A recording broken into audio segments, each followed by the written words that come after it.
Call this Tigard City Council meeting to order. Roll call, please. Councilor Erb. Here. Councilor Anderson. Here. Mayor Snyder. Here. Youth Councilor Charlie. Council President Goodhouse. Here. Councilor Newton. Here. All please join me in the Pledge of Allegiance. I pledge allegiance to the flag of the United States of America and to the republic for which it stands, one nation, under God, indivisible, with liberty and justice for all.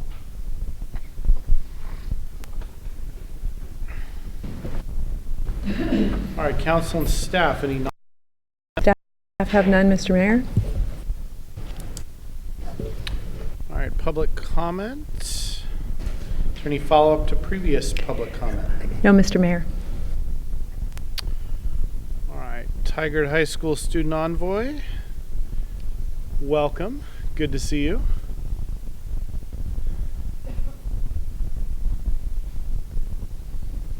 And just remember to turn the mic on. Perfect. Thank you. It's been an exciting time at Tigard going through the winter season. So our girls skiing team is undefeated and ranked first in the Metro League. And Sarah Gentry, that's me. I'm ranked first individually, and I've had an undefeated season. We have our winter play this week, so they have shows on February 13th, 14th, and 15th at 7:30 p.m. and also a matinee on the 15th at 2:30 p.m. Race to Race, which is our school fundraiser, is still going strong, and we've raised over $4,000. We're having a school-wide Unity Day on March 12th, 2020, and students are in full swing with their planning. So the day will consist of a voices assembly, workshops, and debrief periods for students to learn about hate speech. We had many students attend a school dance on January 31st after our doubleheader basketball games against Tualatin. Also today we had a feminist panel after school that featured Miss Oregon and a neonatal ICU nurse that works at Randall's Children's Hospital. Wow. Yeah, thank you for the update. Any comments or questions? Yeah, and so. Were you saying you are first in Yes. something? Can you, yeah. can you slow that down? Hear more. Time. In our ski league, I ranked first individually, so I've won every race so far. And then also our combined team scores, our girls have won every race this season. So do you have a state meet or something? Do you have Yeah, so in March we head down to Ashland for state. So you have to qualify for state. So our team's gonna qualify. So our whole team will go down to Ashland, and hopefully our boys team will qualify as well. Great. So when you win state, you'll have to let us know so that you can come back and we can honor you. Okay? We'll see. Good luck. Thank you. Thank you. All right, next update is from Police Chief McAlpine. Good to see you.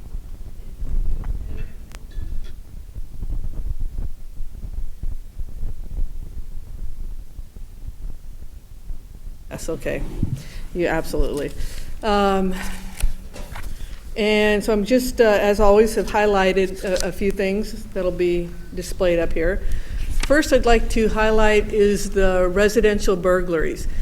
Now, it looks a little benign. In fact, it looks like compared to last January, we're doing pretty good with only 2. However, from the accumulation starting in November to today, our commercial crimes unit was investigating an individual who we have identified at least 15 residential burglaries in the city of Tigard alone. And this afternoon we were able to apprehend him with the assistance of the U.S. Marshal.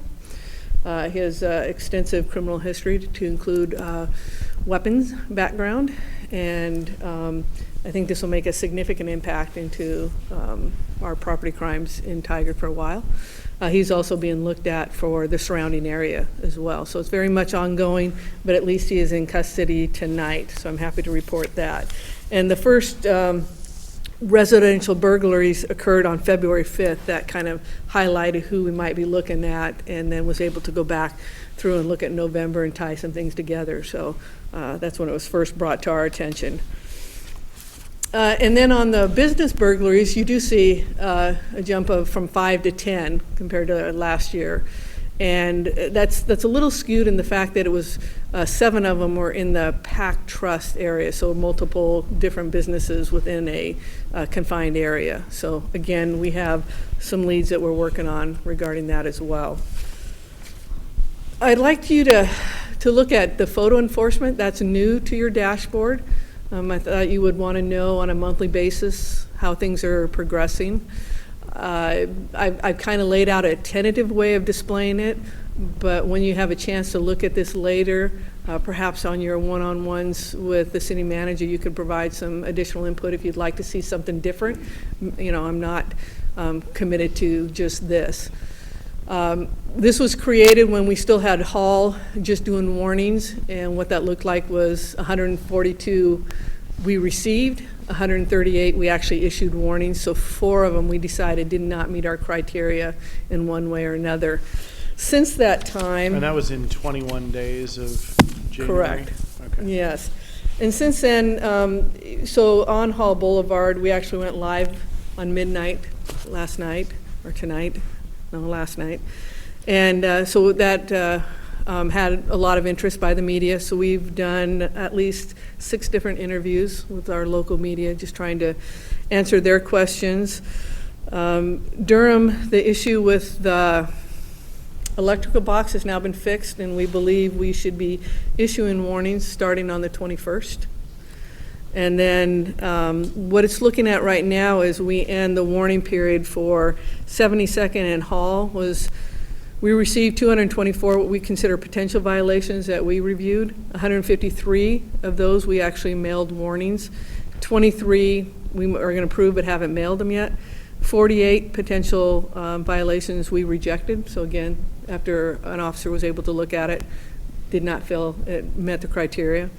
And then 146 additional potential violations are being processed.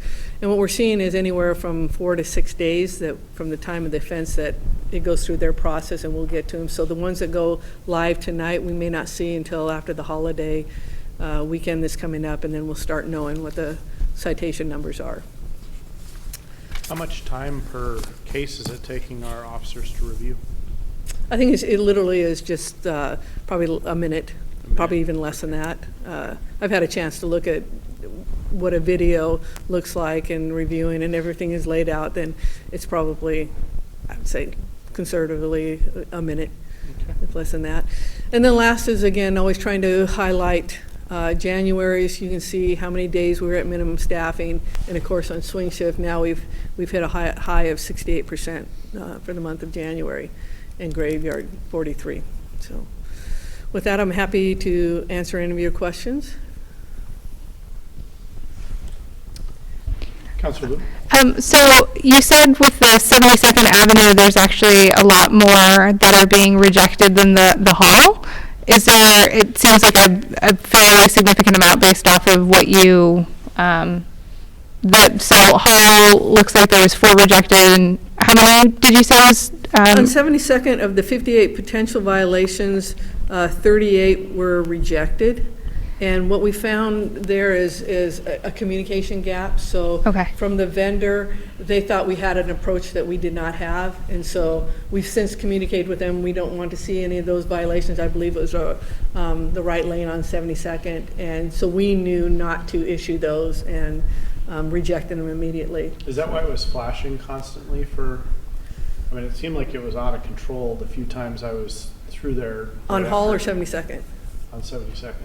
I hadn't heard that, but what we found when we learned from Hall was that, 1, there's an adjustment period, and 2, especially in Hall, there's just a lot of different movements going on. So somebody could be going through a legally green Turn. and then somebody turning and violating the photo enforcement that way. And so trying to tell people that just because a light flashes doesn't mean that it's on you.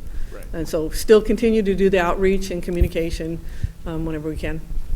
And that was what I was going to ask, is that it seems to be on social media, people saying a lot that on Hall I'm going and it's flashing and it's green and fine for me, but it's all those different corners and aspects. And I know the other night, Councilor Lube and I were here when you were doing, there was a little bit of conversation, and I think sometimes too, if you come up to that white line and just put the brakes on, even though you go over it a little bit, it still catches you and think you're crossing that spot. So there's still some spots where it may go off, but doesn't mean necessarily it's a... Yeah, there's algorithms that anticipate if you keep the speed you are, you will be running through that, and so it may flash, but you compress your brakes and you stop and make it on that line. It may flash, it may, get through to the vendor, it may stop there, or if there's any question, they'll send it through, and we can say, no, they were able to stop before the line, and then it's a non-issue. And they won't receive a limit line violation anyway, No. right?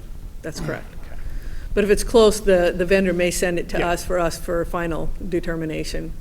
But yes, and we also did a significant amount of outreach along 99, especially to the businesses who may have employees or customers that are coming along 99, and letting them know and answering their questions. So, and we just continue to do the outreach and dialogue. And just for, and I know this is repetitive, but also, a sworn officer sees each one of those tickets before That they're is gone. correct, Yeah. yes. And that's not, we know, but I've seen a lot of comments thinking that someone sees it and they're not legal and like that, so I'm just trying to kind of at least hit some of those talking points. Yes, an officer is the only one that can, a sworn officer is the only one that can issue those citations. I just wanted to say I appreciate you keeping us up to speed on your minimums, where we are with staffing and the minimums, the percentages. Appreciate that. Yeah, thank you. And I appreciate the interest, and we'll, like I said, keep communicating the goods and the challenges of what's going on. Appreciate it. So Chief, thank you for participating in Late Night in Tigard as well. I appreciate your willingness to help with that, so thank you. You're welcome, a my good pleasure. sport. It wasn't quite as painful as I thought, but I won't. I do like that. Neither one of us should do that. I do like that now that the officers have switched to croissants and lattes. That was That was good. an important education moment, and I'm glad that you were able to retain that information. Ha ha. Anything else, Chief? Thank you. All right, next up we have Tigard Area Chamber of Commerce report out. Ms. Love, please remember to turn the mic back on. Good evening. Hi. Jessica Love, Community and Membership Engagement for the Tigard Chamber of Commerce. Our Leadership Tigard class met today and they learned about our local government. Thank you, Mayor Snyder, and all the city staff that participated in today's class. We have our Government Affairs and Public Policy Committee meeting coming up on February 20th, and then on the 26th we have Leverage and Learn. We had 7 businesses join the chamber in January. We have Bowl-O-Rama coming up on the 29th, which I'm really excited to say we are sold out of team spots, but we do have lane signs still available. And then we have Shining Stars Community Awards Gala coming up on May 1st. We have started accepting silent auction donations for this event. The high school senior scholarship application deadline is coming up on March 5th, so coming up real soon. And then so is the nomination deadline for the community awards. Good Morning Tigard is every Thursday at 7:30. Next week we're going to be at Dispatch Health at the Broadway Rose Theater. And this Thursday we have Speed Networking, which is like a fun, fast-paced networking event at the Embassy Suites, Washington Square. Get Connected is going to be at Hall Street Pizza Company, and then we have our affinity groups that meet throughout the month, so check our calendar for upcoming details. And then for the farmers market, we've opened up applications for the 2020 season. We have a lot of new vendors that are interested in joining the farmers market, which is super exciting, and we really are trying to reach our goal of expanding the market area. And then for Downtown Tigard, we are hosting our first of 4 Tigard Drinks for Good events. It's brand new. And so we have 6 businesses participating that will be offering a variation of a martini coming up next week. And all drinks are $6, or all the martinis are $6. And then $1 of that goes to a local nonprofit. And this time it is Just Compassion.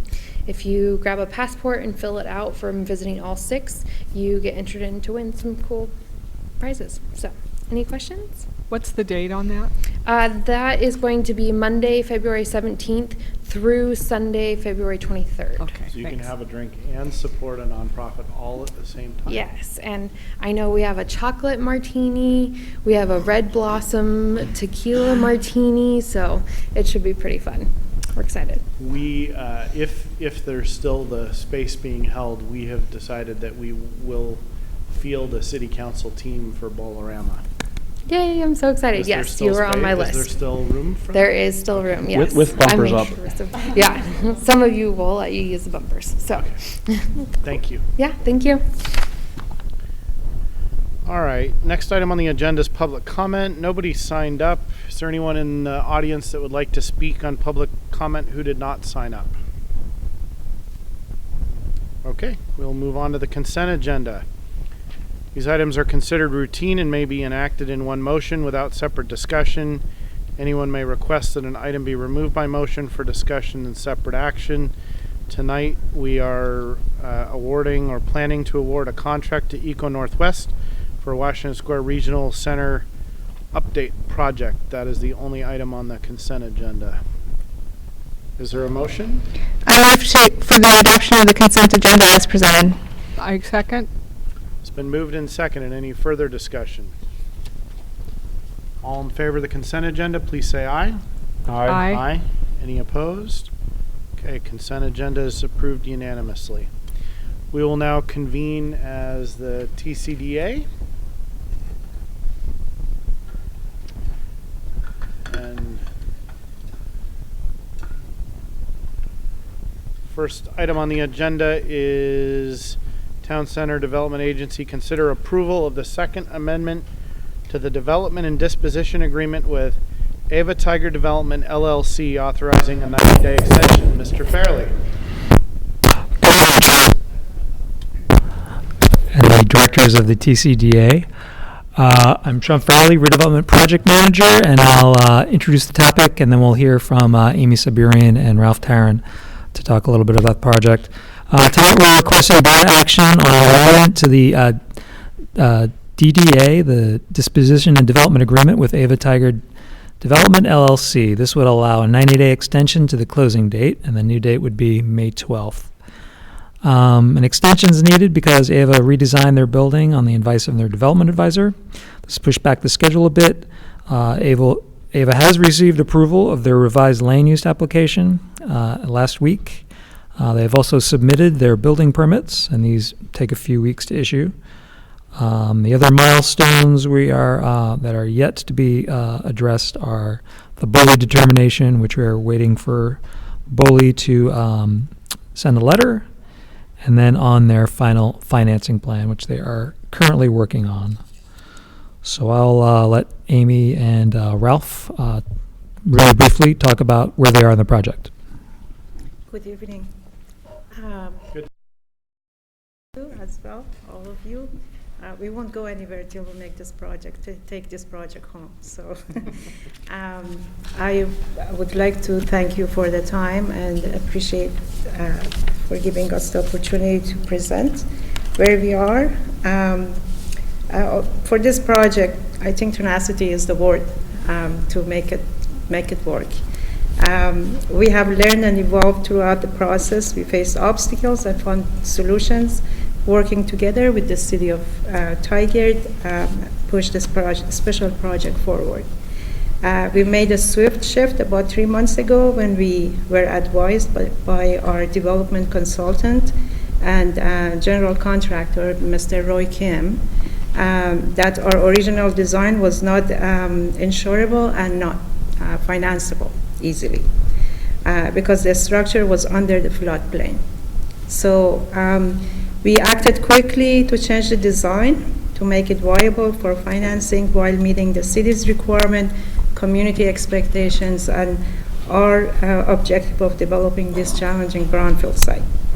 ABO has incurred and absorbed an exceptional financial burden over this process, but I think in the long term it will pay back.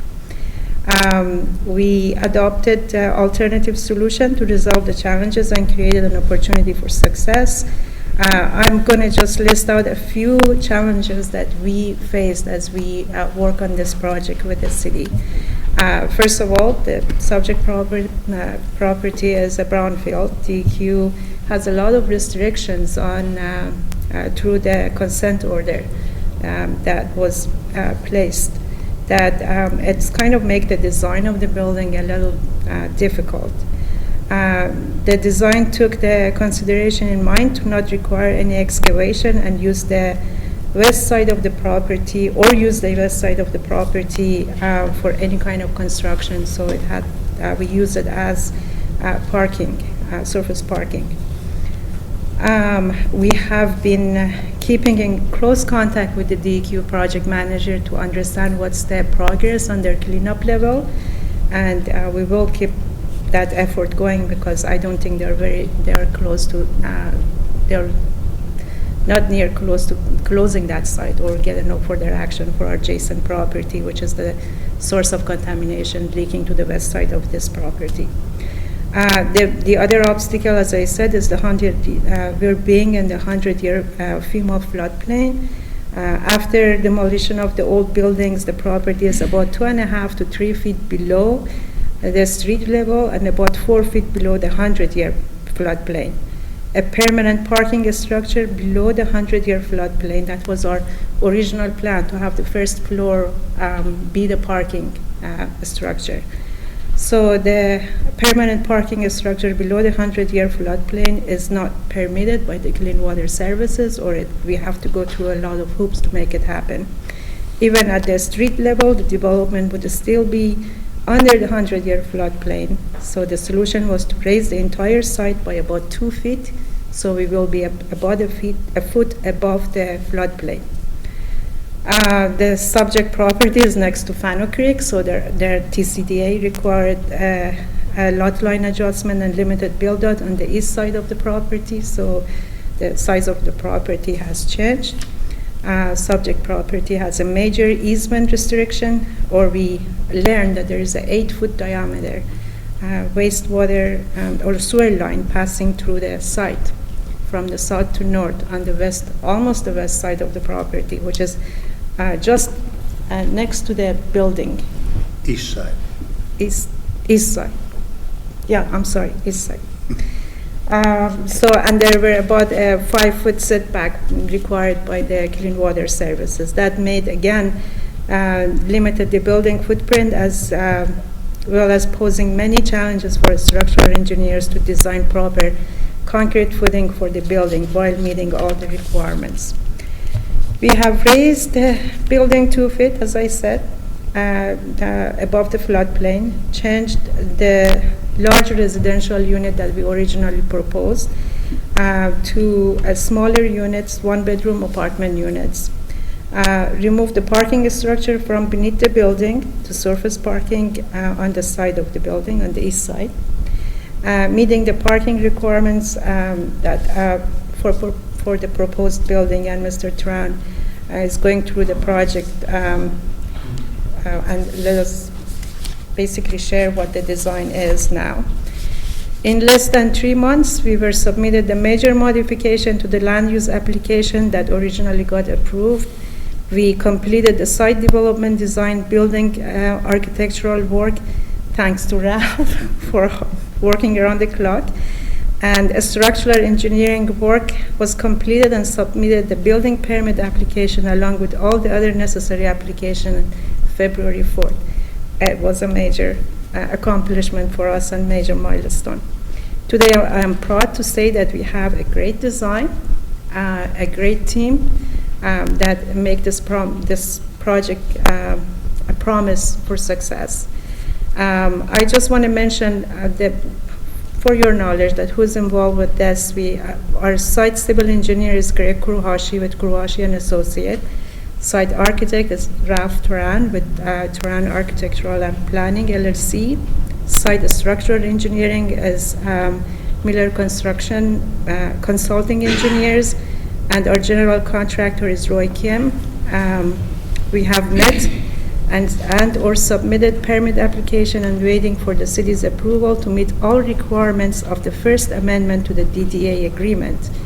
We are requesting additional time extension, as Sean mentioned, in order to receive the building permit approval, and building permit approval is required, or having this now design is completed and submitted, now we can go to our general contractor and get an actual estimate at how much it costs to build this building, and that's necessary for the next step, that is financing.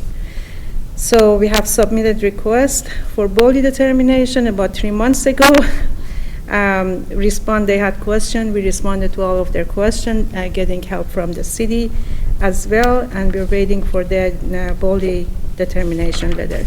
With that, I'm passing the microphone to Mr. Tran to go over the site design, his wonderful design of this new building.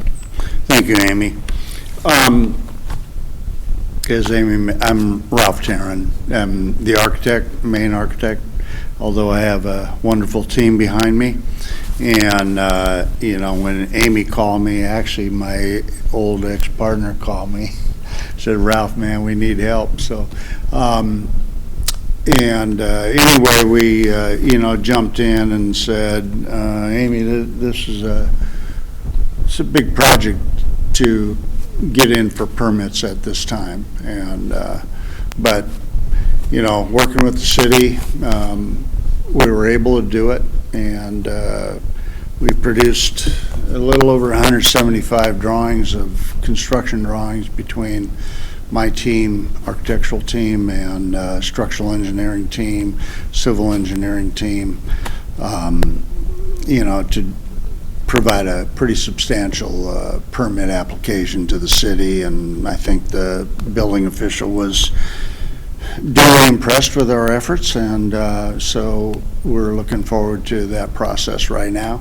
We certainly have a number of details to pick up and work through, but that's normal. I don't care if you get 6 months or 6 years. I mean, you know, we'd be doing that. So anyway, when we looked at the original project, we thought the same as Amy and her consultants, that yeah, I think we need to do something with this to be able to make it into a feasible project. And so we brought the parking out of the floodplain. We took the whole building out of the floodplain. And frankly, I think that we ended up with a much better solution, in that we are like 1.5 feet, 2 feet above the floodplain, which only places it, you know, just above the sidewalk level. And previous scheme had it like 5 feet above. I didn't think that was a very friendly thing to do in the downtown Tigard district. And so I think that we have ended up with a really, you know, pleasant scheme. And so we're at 4 stories rather than 5 stories, which was the original. So we are at 55 feet 4 inches and 57 feet 4 inches to the tallest part. So we dropped about 6-8 feet from the overall design from the original apartment. But you know, I got 5 minutes, so I'm going to try to not get in the weeds here, but I'm willing to answer any questions you have later. So briefly, like, we have retail on the first floor, and it's roughly, you know, close to 8,000 square feet. Second floor, we have offices, and square feet.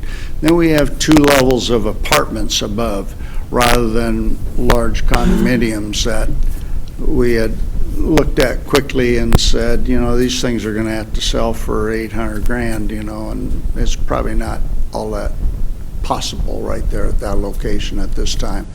So we have 22 apartments that I think are entirely reasonable and feasible, and being 2 blocks away from the transit line, I think it's just like an ideal formula.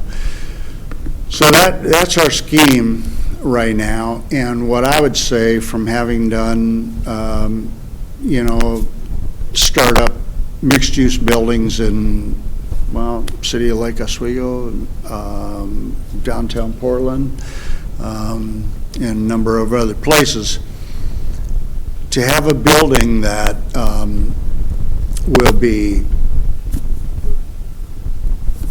almost completely leased by the time it's built.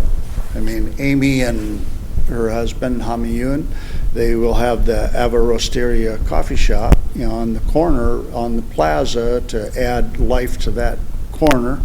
And right next door, they're going to have Ava Roasteria, you know, the bean roasting. And then right next door, they're going to have Ava Bakery. You know, it's a really nice combination. And then the 4th space is a lease space. And then on the second floor, Ava Rosteria is going to have their offices, and you take up probably 1/3 of that area. And then I have no doubts that the apartments are going to be leased quickly. And so, I mean, that's a wonderful thing for a downtown to have, is like an immediate infusion of a lively building that has those activities. So, I don't know, we're really excited about, you know, the whole building and the use and the design, and working with the City of Tigard has been wonderful. They've responded to our our quick time demands and everything, and helping us out, so we've really appreciated that. We're roughly 32,500 square feet-ish, something like that. And and then the public plaza that we have out onto the wetland area, wetlands and, you know, floodplain area. So we have, you know, we're turning that into a feature, in that our railing along the public plaza that we're proposing on that west side, it will be, it's a railing, but we also have, you know, areas where we have informational plaques on, you know, what's the purpose of a wetland, what's the purpose of, you know, the migratory birds and that kind of thing. And so we have a few of those things going on. And we used as a model, like Clean Water Services project they have out at their Jackson Bottoms area, and then the Tualatin Valley scenic area, and you know, drew some cues from that. And so we're kind of excited about how that's all going to work, in terms of just like, it's not just going to be a open area that has no reason. So anyway, Amy says 5 minutes. I knew it'd be tough to do in 5 minutes, so I'm open. Any comments? Questions or comments? Council President Goodhouse? I have a question and then a comment. So the plaza, you mentioned that briefly. What's the size of the plaza? I know before when we were kind of looking at it, there was going to be more of an outdoor area where people could sit. Yeah, does that scope change a little bit, or is there still going to be a little bit of that? That scope hasn't changed, it's actually improved.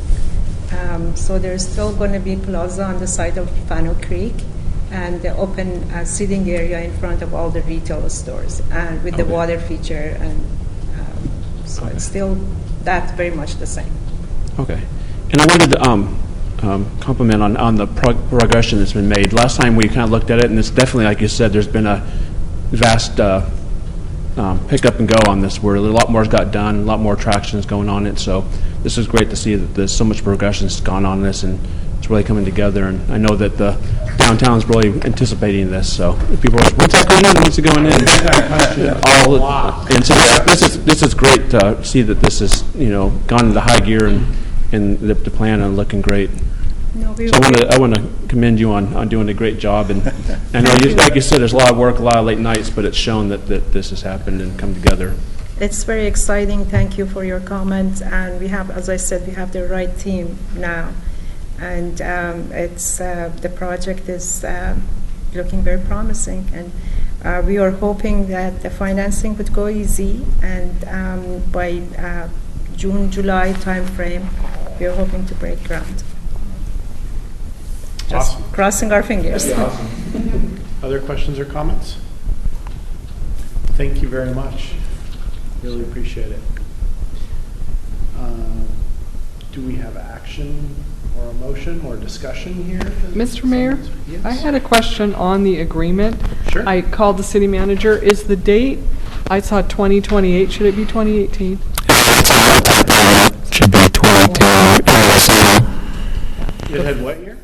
The first, in recital A, the second line, it says as of August 16th, 2028. Should be 2018. Okay. So has that needs to be an amendment to any motion? Yes. Okay. So I move to approve the second amendment to the development and disposition agreement with Ava Tigard Development, authorizing a 90-day extension with the date change made as recommended. In Recital A. I'll second that. Okay, it's been moved and seconded. Any further discussion? All those in favor of the motion, please say aye. Aye. Aye. Any opposed? Okay, motion is adopted unanimously. Thank you very much. Thank you for all your hard Thank you. work. Thank you. We will reconvene as the city council.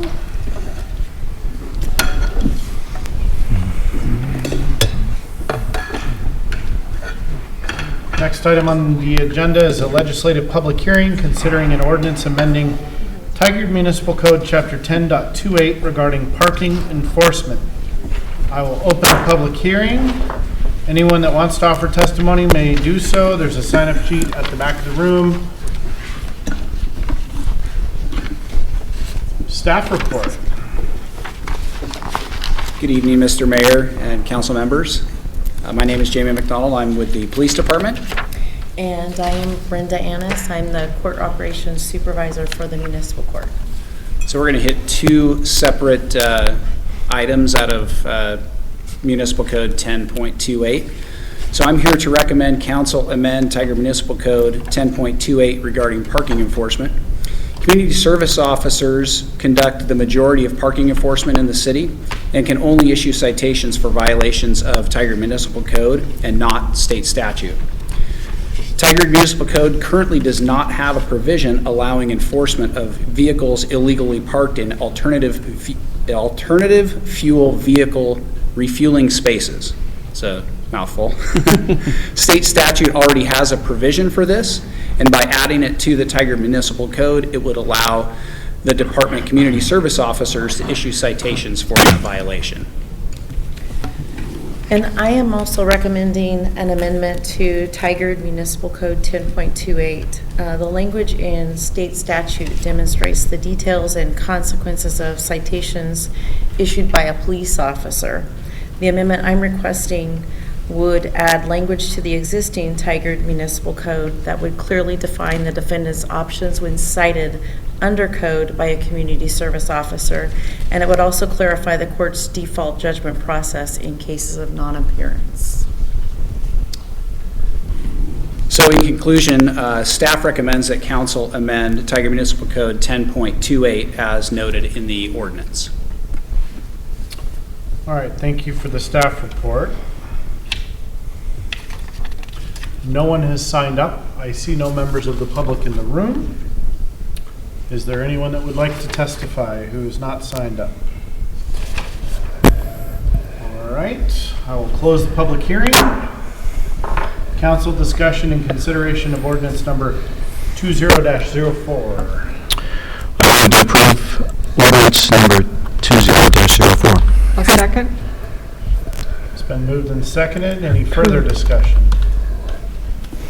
City Recorder, please read the number and title of the ordinance. Ordinance number 20-04, amending Tigard Municipal Code, Chapter 10.28, regarding parking enforcement. City Recorder, please conduct a roll call vote. Councilor Knapp? Yes. Councilor Anderson? Yes. Mayor Snyder? Yes. Council President Goodhouse? Yes. Councilor Wynton? Yes. All right, ordinance number 20-04 is adopted unanimously. Thank you.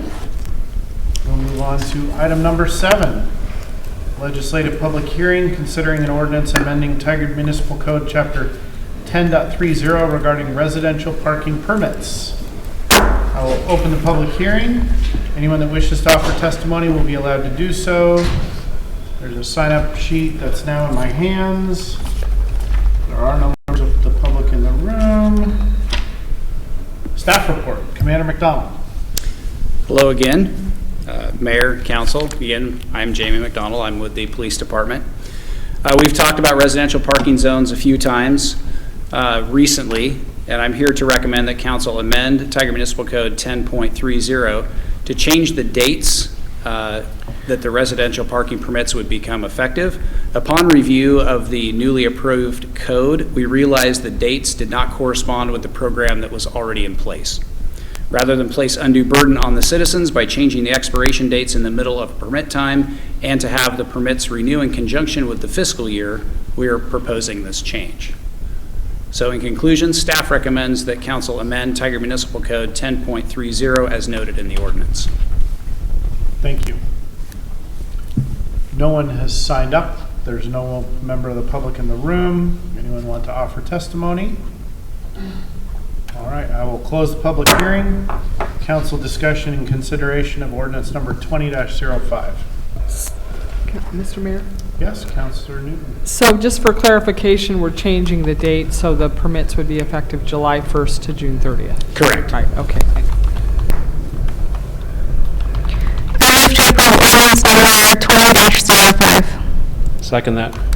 It's been moved and seconded. Any further discussion? City Recorder, please read the number and title of the ordinance. Ordinance 20-05, amending Tigard Municipal Code, Chapter 10.30 regarding residential parking permits. City Recorder, roll call vote, please. Counselor Lube? Yes. Counselor Anderson? Yes. Mayor Snyder? Yes. Council President Goodhouse? Yes. Counselor Newton? Yes. All right, ordinance number 20-05 is adopted unanimously. Move on to item number 8 on the agenda. Thank you, Commander McDonald. Thank you. Item number 8, administrative report. City Manager Wine. Thank you.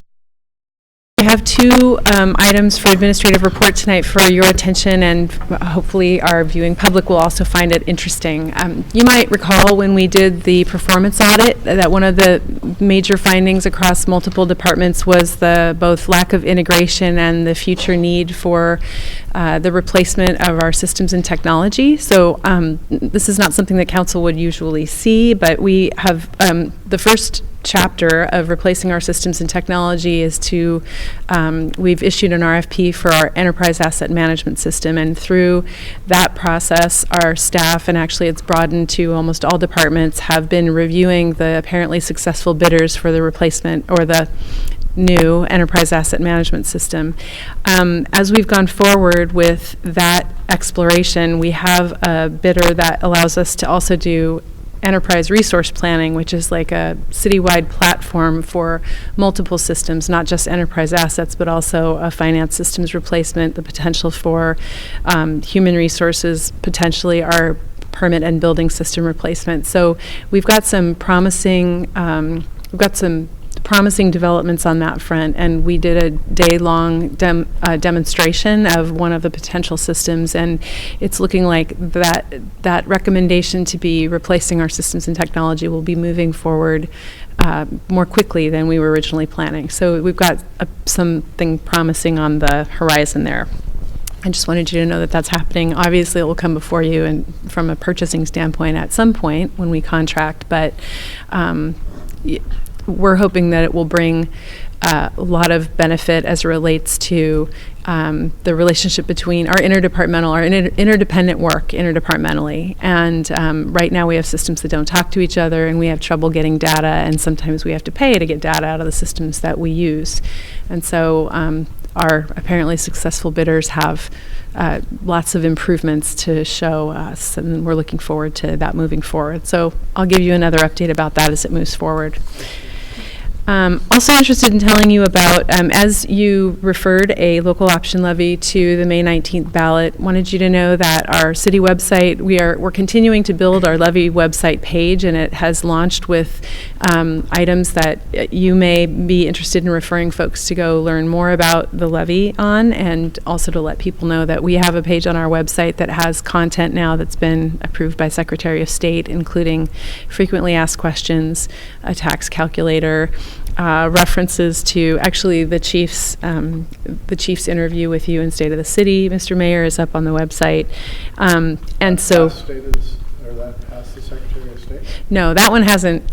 That one hasn't. We're still working on it. But at the moment, I wanted you to know that the levy website is up, and some of the content that has been approved for Secretary of State is up there. We're in process on a couple of other items, but anyway, I wanted you to know the site is live. I guess my State of the City is what it is, so yeah, it's not going to be changed. True. And it is what it is. Yes. I meant to look today at the levy website. Is it easily accessible by the front page? Is there a? As I understand it, that we have, I'm not very website tech savvy, but we have a slider on the front page that has four The project things? the Yeah, that's project items, and my understanding is that you should be able to go, it's, my understanding is on the slider, and you can also go to the index, type in levy, and so I think there's a couple of different ways to navigate to it. Counselor Lube is Great. demonstrating, and if it's not there, it will be within a day or so. We're trying to make it as visible and up toward the front as Prominent, yeah, possible. Great, thank you. And the other question I had is if we get questions that we don't, I would always check first to make sure, to see if they're on the website already. But if we get things that might be helpful for FAQ, should we refer them to? I would appreciate hearing from you any questions you hear as you're out talking about the measure. We created the frequently asked questions with the idea, because they really were the things we were hearing about the most. We've got a secondary set of questions we're also hearing. We're going to try to keep that updated, even though it won't have received safe harbor. We're Right. interested in having you feed to us the things that people want to see answered. Sure, thank you. And I've done that already. A couple of people, citizens have asked, and I've sent it to the city manager, and then she's sent those through, so. Appreciate that. I would recommend that on the, I mean, I'm not a website expert, but I will say that it might make sense to have and this would be probably unprecedented for the city, but to create a splash page that comes up at the front of every time you go to the main website that sort of requires that you click off of it, that gives information about the levy or offers information about the levy. Just a suggestion to get people's attention, and run that through May. We'll take that suggestion. Thank you. That's all I have. All right, thank you. We had no non-agenda items. Is there a motion for adjournment? Move to adjourn. Well, we could stay. Second. Okay, it's been moved and seconded. All in favor, please say aye. Aye. Any opposed? We are adjourned.